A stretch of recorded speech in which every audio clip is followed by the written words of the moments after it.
everyone, this is Dave Larson with Fitness Technology Services. So today's video is going to be on how to install a Horizon motor. I'm going to be doing this on a Livestrong, which is a product line of Horizon, but a lot of them are similar, kind of in the Johnson's family, I guess. But first I want to just take a couple seconds and say thanks for supporting me. I really appreciate you subscribing to my channel, maybe shopping with me a little bit. But anyway, I'm not really here for sales. Just want to let everybody know I really appreciate the time that you give me. I like the feedback. But first what we're going to do is I'm just going to show you this motor down here. And the reason why I'm going to do that is because this motor usually comes wrapped in styrofoam, which is not really a big deal. But on Horizon machines, except for it's heavy, on Horizon machines, this motor gets mounted to a bracket. Now I'm going to show you that, but I just wanted to give you an idea. And it sits on the bracket, and the bracket actually moves back and forth. A lot of motors that I deal with already have the bracket mounted to the motor, so you just got to stick the motor in. But this is a little different, and most Johnson's metals go that way, and most Horizon machines go that way. All right, so let's go ahead and get started. I'm going to take the hood off. I'll kind of go over that with you. We'll get a zoom in a little bit of closer range for us, but we're going to install this motor. All right, be right with you. We're going to install this motor. First thing you obviously got to do is remove the hood. This particular Livestrong and Horizon model has screws here and screws in the back and screws on the side. The only thing I want you to be careful of is once you get the screws out, just kind of pull the hood back a little bit, because it has these little tabs that lock into the side rail. And if they get cracked, well, it's actually not a big deal, but it's nice to avoid it. Alright, so the tools I think so far we're going to need is a number 6. I don't have it with me. A 1/2 inch for the bolts down here. This Phillips. I got my pointer because that's what I'm going to use to point to you. Alright, so come here real quick. Let me get my pointer out. So these are the bolts that I'm talking about. This I'm guessing is a 1/2 inch or a 10 millimeter. I'm going to find that out on the fly right here.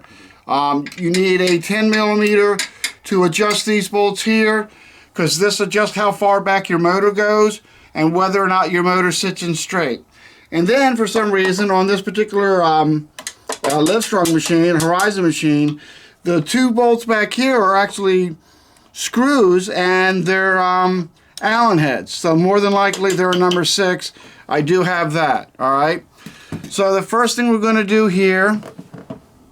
Oh, can you see that good? Was that okay? Did I need to give you some light? Yeah, I saw it alright. You can see it good? Okay. Forgot about my job there, didn't I? Yeah. Alright. So you want to make sure you pay attention to the distance on this set nut here on both sides, because again, that'll give you your distance on how tight and how hard the motor goes, alright? How much tension is on the motor, I guess. So we're just going to leave that alone. You ready? Alright, so just a little turn here. Just enough to give me some slack. Alright.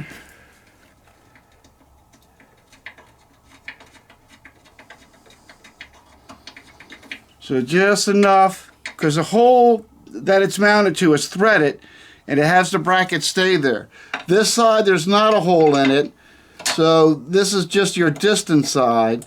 So you're just going to loosen this up a little bit here. And no need to go further than a turn, maybe 4 turns or 2, just so it's not touching. And again, can you see this down here? This actually goes into a threaded hole. You might not be able to see that, but when you're actually doing yours, you'll be able to see it. You can see it better with the light. You can see it, but right, there's a threaded hole in there that this little adjustment bolt goes into. All right? So yeah, if you ever have a free hand, you can always just light it up. Right, okay. Well, so since I have the Allen in first, we are going to loosen these Allen ones up.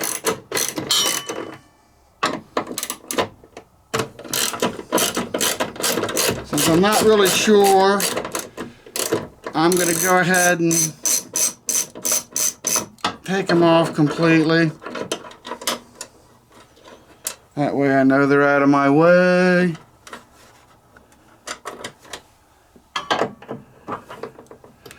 They look slotted, so I might have been able to just loosen them up. But I might have to have some funky way of getting the motor back in here, so extra couple of seconds. I think it's going to be okay on that.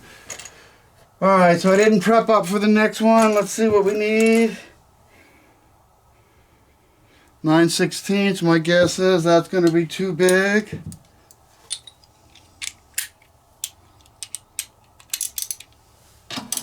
Yeah.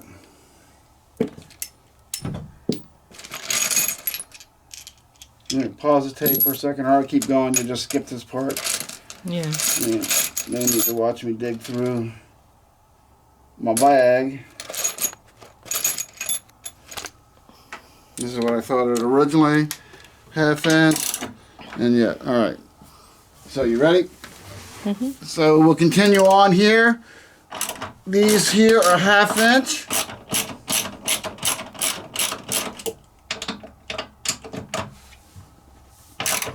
Alright, so they both came out pretty free, pretty easy.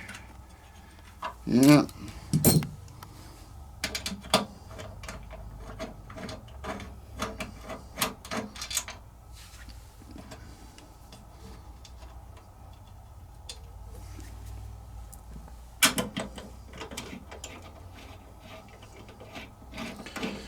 Alright, so like I said earlier, one of the main differences with these Horizon models is that the bracket is not mounted to the treadmill motor.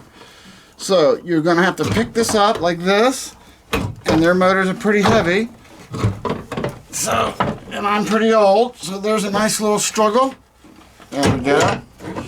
So when you install your new motor, you're going to have to make sure this bracket, and this should probably be a number 6 also. Let's see, they're usually pretty standard with that. Yep. So you're going to have to install this motor on your new bracket.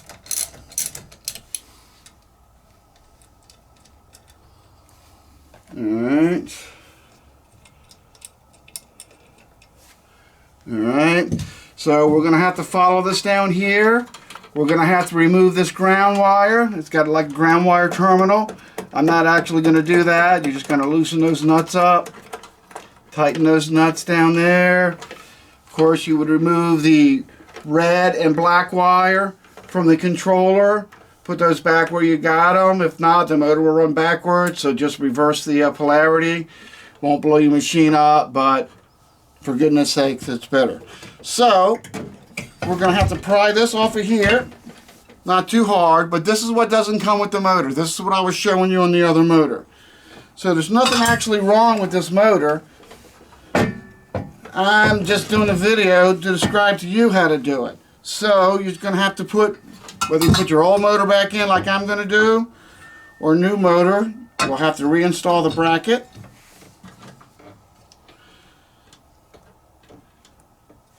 Make sure the bracket goes approximately in the same spot it went out, just because you don't want to have to adjust it all the time. It's a little more work, but when you have an adjustable bracket like this, because it's slotted in these screws here, you can move this bracket back and forth and get your motor to line up perfectly with your front roller. So that's actually a good thing on that. Alright, we're going to hand tighten that.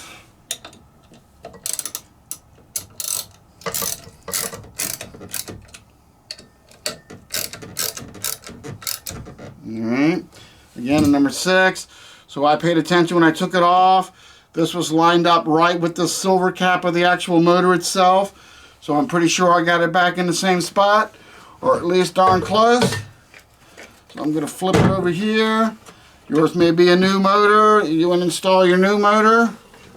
I'm going to put this right back here like this. Line this up right there like that. Alright. So then we're going to get our Allen screws back again. I'm not going to fully tighten these up. because I got other videos to do on this particular machine. So we're just going to shortcut it, and so when you put these back, don't put them back tight, especially at first, because you want to make sure you have your adjustments.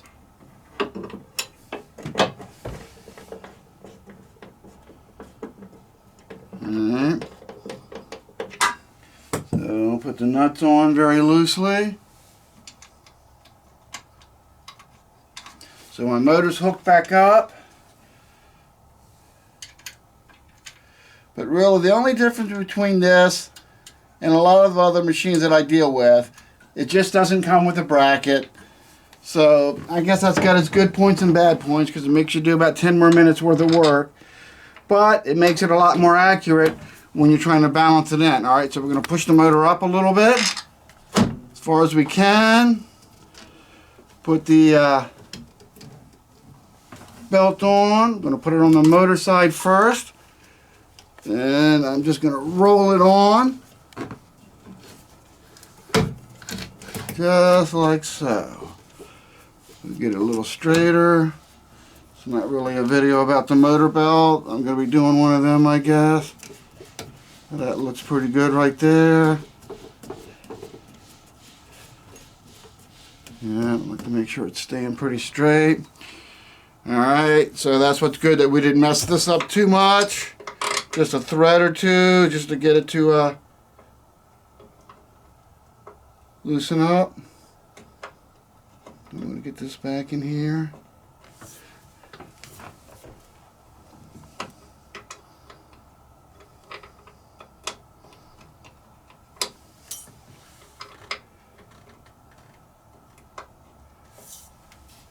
There we go, right.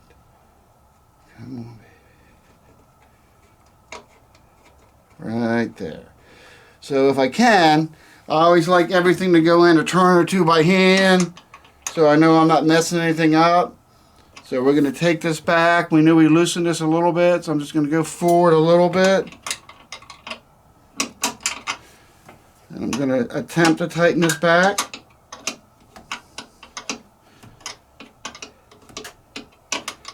Like manual labor when you turn and wrench it. And you're wanting everything to be automatic. Alright. So this one's just going to snug up. That's actually pretty good where it is. How's the belt feel? Belt's a little loose. So we're going to put a little more pressure on it right here. I'm going to use this to straighten it up. There we go, right there. Alright, so that's about, it starts to get a lot of deflection or tension on it, about 40%. It's really tight if I try and turn it 100%. So that's really pretty good. I guess that's really about it. Just make sure you retighten these down. Again, this one's turning by hand, so I like that.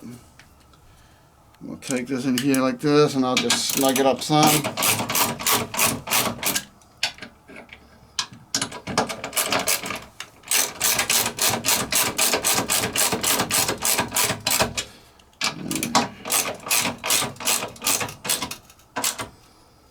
Alright, so that's really about it. Remember, the main thing with the Horizon machines, get that ground wire out the way.